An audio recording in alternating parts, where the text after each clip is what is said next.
Avant de développer l'actualité de cette journée, un colis suspect a été retrouvé dans le magasin Printemps, rue Nationale, à Lille. Du coup, les locaux ont été évacués et la station Riour sur la ligne 1 du métro est fermée. La police est sur place en ce moment.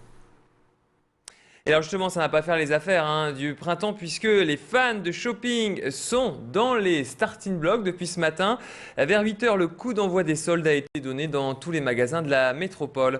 Comme chaque année, certains se sont bousculés dès l'ouverture pour être sûrs de dénicher la bonne affaire à prix réduit. Très tôt ce matin, notre reporter Pierre Beauvillain s'est rendu au Carrefour Euralille. Et vous allez le voir sur ces images, il y avait du monde et même quelques bousculades ce matin. Au Carrefour Euralille, les clients se sont rués en priorité sur les gros articles comme les téléviseurs ou encore les réfrigérateurs ou les ordinateurs. Et je vous rappelle que vous avez 5 semaines pour profiter de ces soldes. Et nouveauté cette année, ils ont démarré sur Internet en même temps que les magasins, alors qu'auparavant, les sites e-commerce devaient attendre la date de démarrage du département dans lequel leur siège social se situe.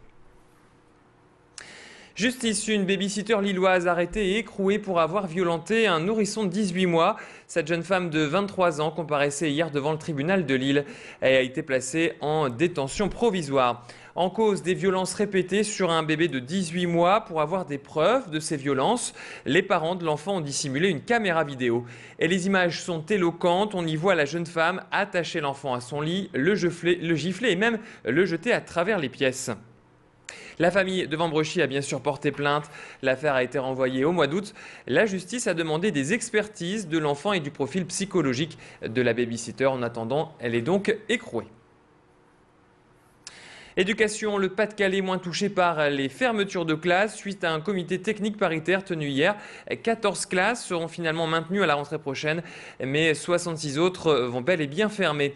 Dans le Nord, pas de changement annoncé. Du coup, parents d'élèves et professeurs maintiennent la pression. Cet après-midi, ils vont se rassembler pour dénoncer également les non-renouvellements des 1800 contrats aidés en septembre prochain. Et social, en ce premier jour des soldes, les salariés du groupe 3 Suisse International ont décidé de marquer le coup. Les employés des différentes enseignes des 3 Suisses, bien sûr, mais aussi de Blanche Porte et de Beckett ont manifesté chacun devant leur entreprise ce matin. Ils dénoncent toujours le plan de restructuration, de vente à distance et qui prévoit la suppression de 280 postes. Ils craignent également d'autres licenciements liés aux mutualisations de la logistique de ces entités du même groupe.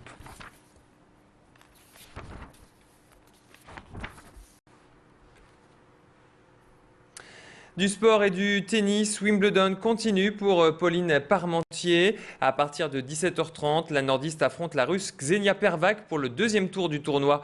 Un match à la portée de Pauline Parmentier qui a battu Ksenia Pervak il y a 2 semaines lors du premier tour de Roland-Garros.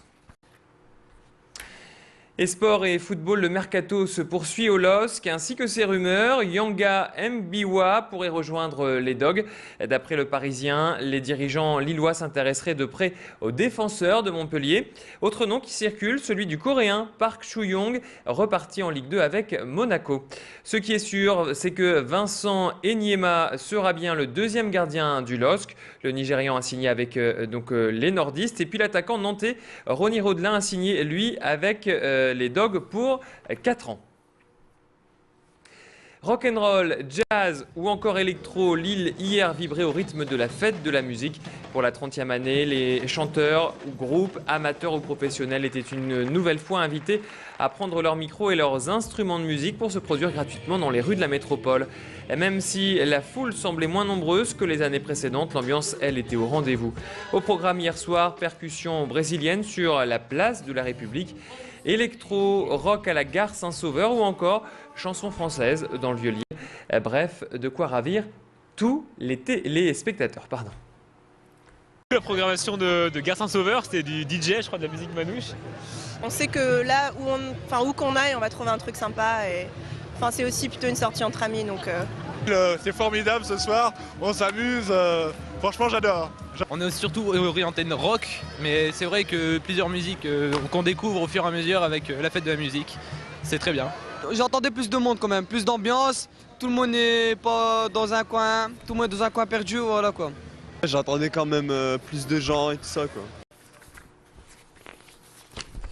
Et à noter que depuis hier soir, eh bien, une partie du Vieux-Lille est redevenue piétonne.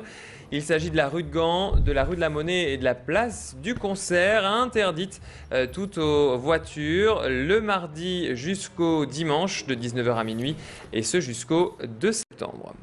Et en ce début de l'été, nous vous proposons de découvrir les belles plantes de la serre de Genêt. Depuis une trentaine d'années, les étudiants en horticulture y cultivent près de 1000 espèces sur 300 mètres carrés. Problème, cette serre est menacée car elle représente un coût important pour l'établissement scolaire. Deux possibilités, soit des travaux d'isolation sont réalisés, soit la serre est purement et simplement supprimée. Les professeurs seront fixés le 28 juin prochain.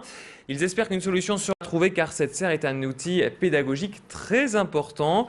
On écoute d'ailleurs ces lycéens au micro de Baptiste Blic.